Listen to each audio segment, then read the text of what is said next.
everyone. I'm Alan Wenzel, Freepod host, welcoming you to this extended interview. Nearly 50 years ago, Highland Community College and what was then the Freeport YMCA entered into an historic agreement to jointly construct and share an indoor recreational facility. That partnership was believed to be the first of its kind in the United States in which a YMCA and a community college shared resources to better meet the needs of both organizations' constituents. Since 1979, the HCC-YMCA partnership has changed and evolved, and today, in 2025, is on the threshold of a redefinition and redirection of their effort to better serve the community. Joining me today to help us better understand what is currently happening with the Y and Highland partnership are Chris Kuberski, President of Highland Community College, and Rich Haight, Executive Director of the YMCA of Northwest Illinois. Thanks, Chris and Rich, for taking time from a busy summer schedule to talk with Freepod. I would like to begin, Rich and Chris, with just some background to kind of establish a foundation for our conversation today. And that goes back to the very beginning. And from what you know of its history, what were the essential reasons why the Y and the college entered into a partnership originally? And how was the agreement established so that both parties would be able to meet constituents' needs? So prior to the YMCA relocating to our current location here on the Highland Community College campus, they occupied a building back in 1916. It was on Galena and Spring Street. Fast forward to 1975-76, folks with the college and with the YMCA got together, kind of looking at their current situations. The Y was occupying a building that was getting older, landlocked, and so it had a lot of limitations. And at the time, Highland was in the process of its facility planning, and they did not have a gymnasium for their sports activities. So the two groups got together, and in 1978, they agreed to move forward with a joint venture. And the cost of that joint venture to construct this existing facility at the time was $3.2 million. Now, I would take that every day. I wish that was still the case now. But how that worked out, Alan, was the YMCA contributed $1.5 million, and Highland took care of the balance of $1.7 million. And for the Y share, it was in exchange for a 50-year lease agreement with to occupy the current facility that we have now. And since January 21st of 1980, that's when YMCA and HCC both occupied the current facility that we are in. There is a historical document that was created called the HCC-YMCA joint venture. And one thing I thought was really interesting, they referred to the joint venture as an uncommon thing done uncommonly well. And I think the fact that it stood the test of the time of a 50-year contract speaks to the insight that those initial creators had. I do think it's interesting, though, that there was never a touch point or review of that contract as part of the contract, nor were there adjustments for inflation. So you can see that there were some difficulties over time, that some of the aspects of that contract were outdated. For example, there was a reserve fund that was established to defray the cost of major building improvements so that neither organization would have an outlay of cash, for something like that. But it was established at $100,000 to cover, those defrayed costs. Well, given inflation, that would be more like $322,000 today. So there were some things that were a part of that contract that may have, been a little difficult over time. But overall, that contract stood 50 years ultimately. Yeah, it did pretty well. I think our listeners might be interested to know, how were decisions jointly shared by the college and the Y about building use of space, improvements that needed to be made? What was the governing structure, if you will, for how that building has operated for the last 50 years? Who was responsible for what expenses? Who made what decisions about what? So they established a contract, and in that contract, they tried to spell out as much as they could, thinking as far forward as they could, right? And to Chris's point, So currently, right now, the YMCA manages 65% of the occupancy costs, and Highland is 35% of the occupancy costs. Now, those are for things like maintenance and custodial and a whole host of other things that go into that. But there's also a lot of things that our partnership we're able to take advantage of coexisting together. Things like technology is one of the big things. Security for the campus, a host of other of things that the Y was been able to take advantage of us through this partnership. And it was agreed that the Y would manage the building, which they continue to do. So that was also part of that initial lease agreement. Something else that I think is, for historical purposes, important to remember, at the time that agreement was reached, the YMCA was not doing any childcare. And the college only had 4 competitive teams. Today, the college has 12 competitive teams, and the YMCA is serving over 100 children.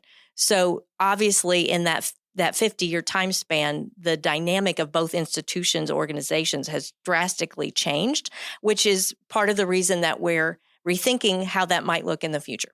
Chris, you mentioned an example of a program change that occurred in the last 50 years to better meet community or constituent needs, the child care program. Are there other examples of changes that have been made in the partnership or in the use of the building that have come about because of this evolvement, the evolving needs of the community? I would probably defer to Chris, because what we have seen is the expansion of the athletic teams and the growth in that area. So I didn't know if you wanted to expand on that, because that definitely has been on as well. Sure. And so, originally, as I said, there were only 4 competitive teams. Now that has tripled in the last 10 decades. And so obviously the need for that space is more prevalent for student athletes than it was initially. Also, something that's happened is initially the YMCA offered the majority of the physical ed classes as part of their programming. As our accreditation and compliance kept changing with faculty qualifications, that had to shift to a Highland faculty offering those because of the requirements that we have through our Higher Learning Commission. And so you also saw a shift in that programming and the need for, more qualified faculty as far as having a master's degree in PYED and those kinds of things. So I think those are the 2 most significant differences that I would point to. And I think one thing I'd add in addition to the childcare is we offering a summer day camp program. This, for the last couple of years, we've opened up registration on April 1st. And within 4 hours, we've had over 175 kids registered for that program, and we've had to close it within 4 hours. Where my office is located, I'm right next to the Welcome Center, and literally every day I'm hearing our staff answer a call, for families asking if we have openings in our summer day camp program. So that just tells me that we are limited in our capacities to even provide for that need that's in our community. Those are great examples of how changing needs have caused you to re-examine how do we do this partnership more effectively than we have been to better meet community needs. Can you talk a little bit about some of the adult recreational needs? The folks that come in the morning to work out on the machines, to run some laps, swim some laps before going to work. How are those adult community recreational health needs evolved in the last 50 years? So we've seen growth in our senior programming and through our fitness and aquatics. I would say one of the other barriers that I think we face is the fact the location of our existing health and wellness center being in the lower level, and access can be challenging at times. And also it's in an area where there's no sunlight coming through. So even providing opportunity to expand that area is going to be critical as well. Well, and another example of that, to make sure that there is space for the community members, our teams can't all go and, for example, lift weights together. They have to do it in segments because there's not enough space there. So it's limiting both organizations. I think what we discovered as we were looking at the future needs is that if you just take one of our organizations, we've outgrown the space, but you have 2 organizations who've outgrown the space together. And so we find ourselves kind of literally on top of each other because both areas need the whole space plus. And so that's really part of what we started recognizing and started examining together for the good of both organizations. We know that it needs to look different. You make a compelling case, Rich and Chris, for the changes that have been afoot the last several years have really caused you to think pretty seriously about how can we better address some of those issues that are in front of us. I'm wondering if you two could walk us through a little bit about the steps you've taken to get us to this point. When you realize that we're both outgrowing this facility, we have needs that we have to meet in some other way than we're currently meeting. What did the two organizations do to get this process of reexamining the relationship started? So Highland, I think, started with looking at our athletic strategic plan, which indicated that one of the ways that we could help grow our enrollment and create sustainability for our enrollment and our financial future was to add some competitive teams and also fill the rosters of the current teams that we have. To do that, we would require more space. That would entail a turf area for baseball and softball, and hopefully soccer in the future. It would also entail better locker rooms, an expanded fitness center. So we started by looking at what that would mean for Highland students and student athletes, and ultimately allow for community involvement through more, tournaments and things like that. So with that in mind, we also recognized that our joint contract was going to come to an end in 2030. So we thought, as we were approaching that, this is the time to start talking to the Y about their needs and our needs and how that might look together, or if that might also lead us down a different path. So then we started a joint task force. And during those task force meetings, we just had some honest conversations about current pain points and where we saw potential growth. And I believe we also looked at the space allocations and the space needs of each individual organization and what that would look like together. And when you put those together, that thumbprint was going to be really big. And so at that point, I think the Y started thinking about their needs maybe a little differently. So I'll let Rich talk about that. Thank you, Chris. And as we were going through that process, our board examined the opportunity of starting a strategic planning process, and we solicited a third-party consulting firm to kind of walk us through that, because we know that unlike other strategic plans that you may be looking to do, this is going to have a monumental effect on how the Y moves forward. And so we went through that process. We sent out over 200 plus surveys to community stakeholders. We got over 100 responses back from that. We had 40. We had focus groups set up with 40 plus stakeholders and kind of gathering data, gathering information, reviewing metrics, and going through a whole bunch of data and collection of information in order to kind of guide and lead us through this process. And one of the things that as I was going through it personally, how I had to recalibrate my thinking when going through this strategic process was I had to get my mind not so wrapped around facility, but to look at people, practices, and partners, and then figure out what are those key components and how do those drive what we want to do moving forward, and let the place be something else, right? Don't let that be the main driver. Figure these things out and then determine place afterwards. And so not looking at, like to Chris said, it was going to be this footprint of how we all going to make our services and everything that we want to do fit into this place. But examine who you want to be, who you need to be for our community in order to be sustainable and transformational, and then figure out how you can house that and be sustainable moving forward. This summer, the Y will be serving our community for 155 years. And so in order for us to be transformational and sustainable for the next 155 years, these were decisions we had to look closely at. Rich, it appears to me that, typically we think of the Y as a health and recreational kind of a facility.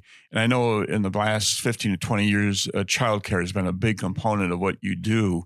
Are you seeing now the Y kind of redirecting its emphasis and mission to more clearly focus on the child care needs in addition to all of the health and wellness activities in which you participate and advocate. A little different focus for you folks in the coming years? Oh, absolutely. As we were going through this process, through our strategic planning process, one of the other things that came very apparent was we weren't facing a YMCA childcare problem. We were facing a community infrastructure issue. When you think about the barriers that employers have, employees have, and new businesses wanting to relocate to our community, right now, currently, our region is is considered a childcare desert. We have over 1,200. Slots open that people need to have childcare for, and we are going to, through this move from currently providing 102 to over 220. Now, there's still a big gap between what this community needs and what we're able to do, but we want to keep pushing that forward to try to minimize that gap so that we can help reduce some of those barriers that our community faces.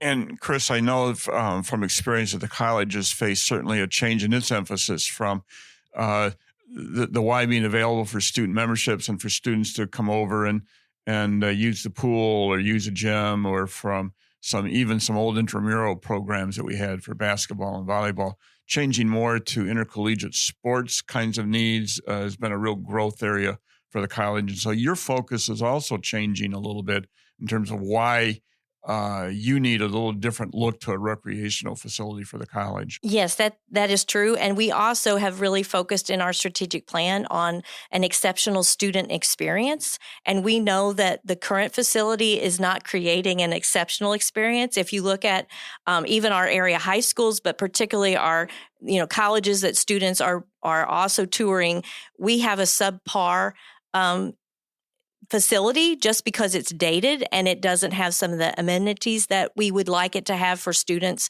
It also has, limited space, and it doesn't have places for many of our competitive teams to truly practice the way that they should on campus. For example, baseball and softball. We have made some accommodations to help that, but it's really not the type of facility that is ideal for those student athletes.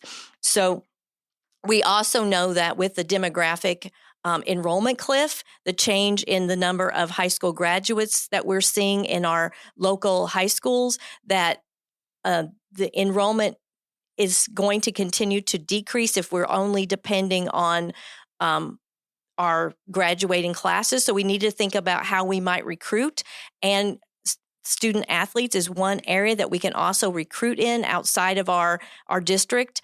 By Illinois Community College board laws, we cannot recruit in other districts unless they don't have the program that we're recruiting. So the areas that we can recruit in include student athletes. And we want to continue to have local student athletes for sure, but we also know that that's another potential way to boost our enrollment, create sustainability, financial stability, and all of those things that are so important to the college to remain viable for the future. I wonder if we could, I think we're in a spot where I'm going to ask you to look ahead here a little bit, the next 3 to 5 years, what's going to have to happen.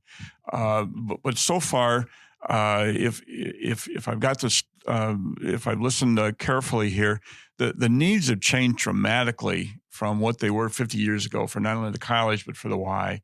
Community demographics and needs have changed dramatically. Student demographics and needs have changed dramatically. And Rich, I like your thought about, well, how can we best, forget about a facility right now, well, how can we best meet those needs? And the place will come along, and the facility will come along to fill the need and whatever function it needs to have. And so I'm wondering if you could, both of you, just tell me what's going to happen in the next 3 to 5 years. The agreement ends in 2030. There are lots of things that have to happen between now and then.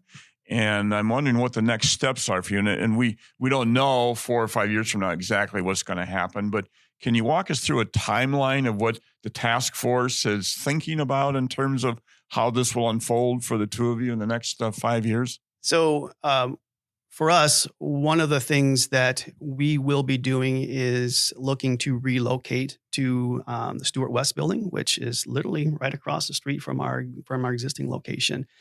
One of the first phases of that project is to relocate our current childcare, which currently, like I said, has 102, and so getting those kids and families transitioned to the new site and more than doubling is going to be the first phase of this project for us.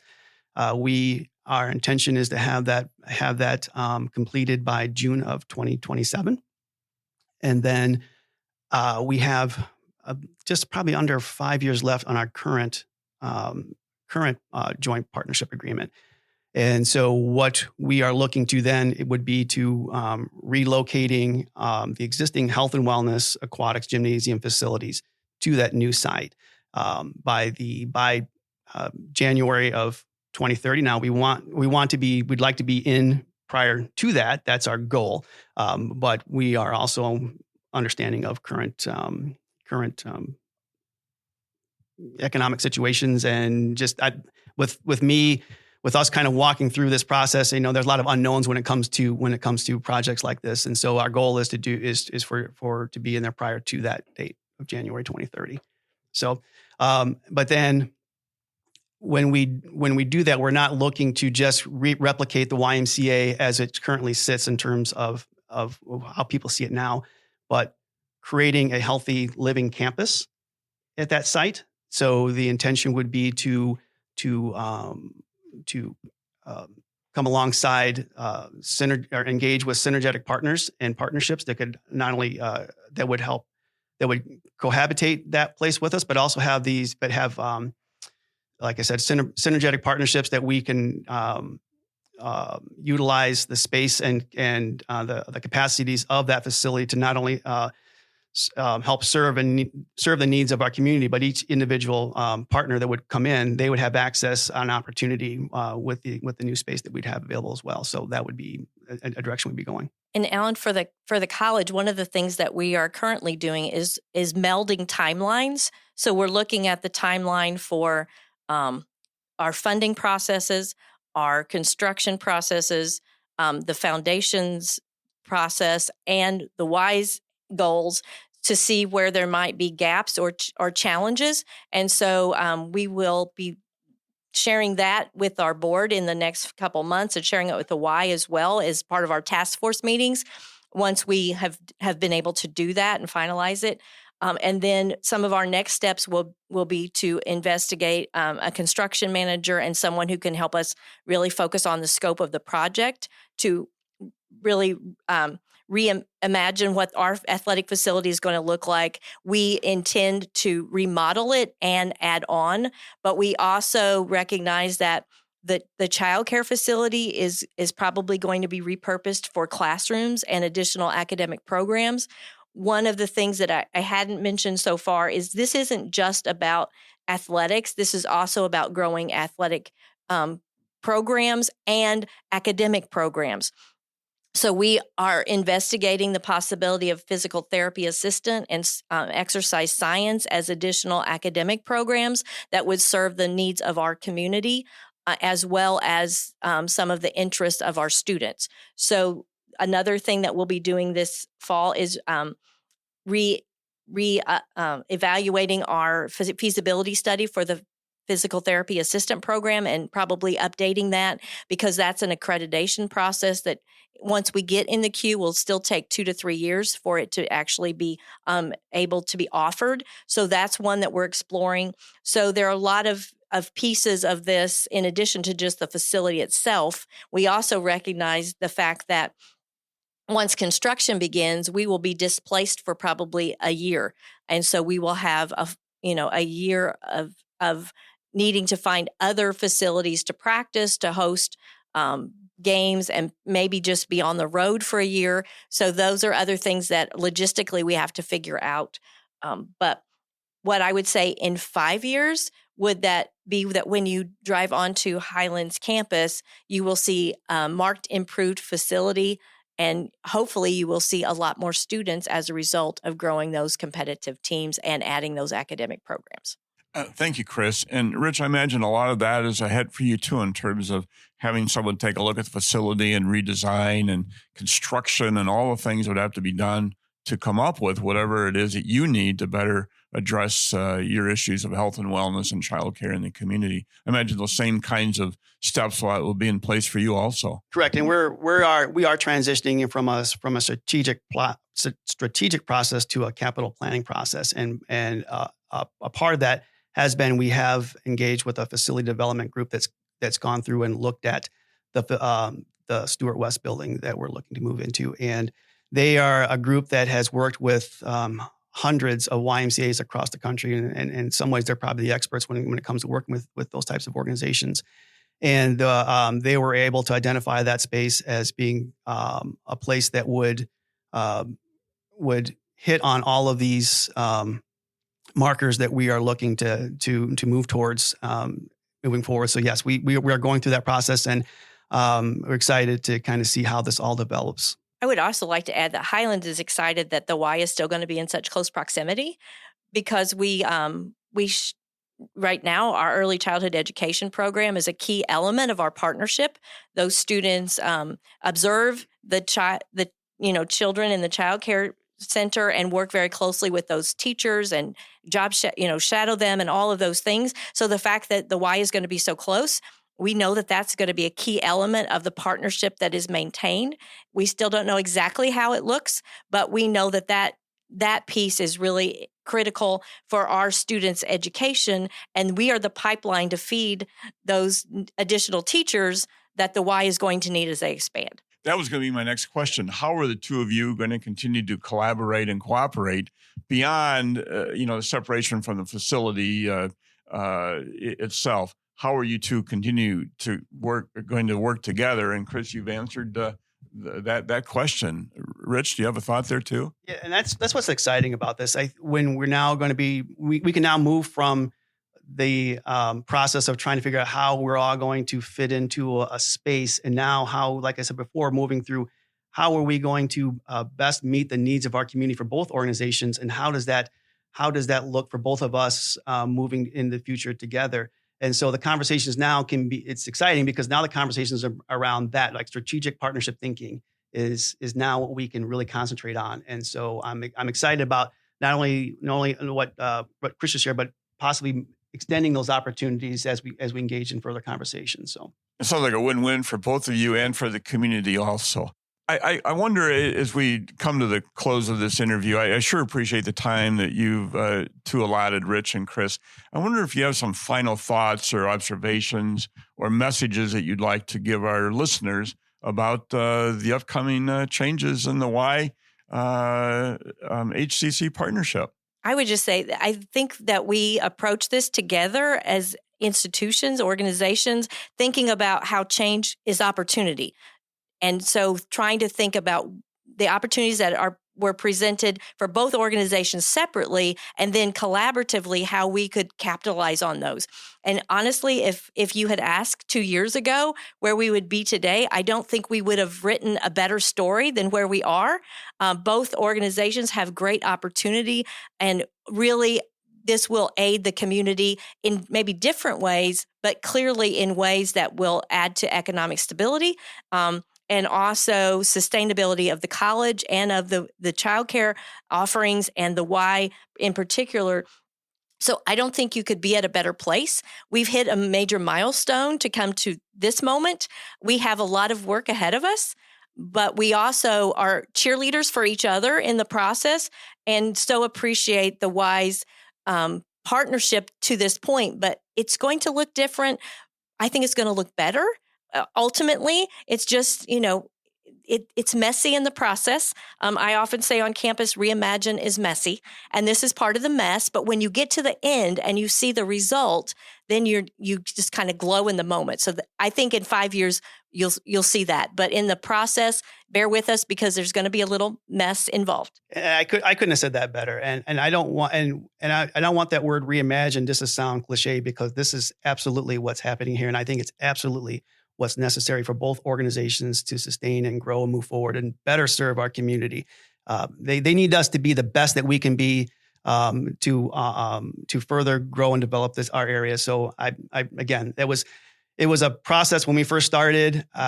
All I could see was how are we going to keep things going the way they were, and are we going to figure out a way to do this for another 50 years? And that was sort of very limited thinking on my part. And as we started developing and going down these paths, and then now seeing how opportunities just started blowing up before me, I'm really excited at the direction that both organizations are going. I was around for the very first partnership back in 1978, 79 when that was started, and it's fun to be here for the second one. I won't be here for the third one in 50 years from now, but congratulations to both of you and your organizations for the work that you've done on this. And thanks so much for the time that you've taken to talk to us a little bit about how you're trying to address community needs in ways that make sense for your organizations and help us all out in the end.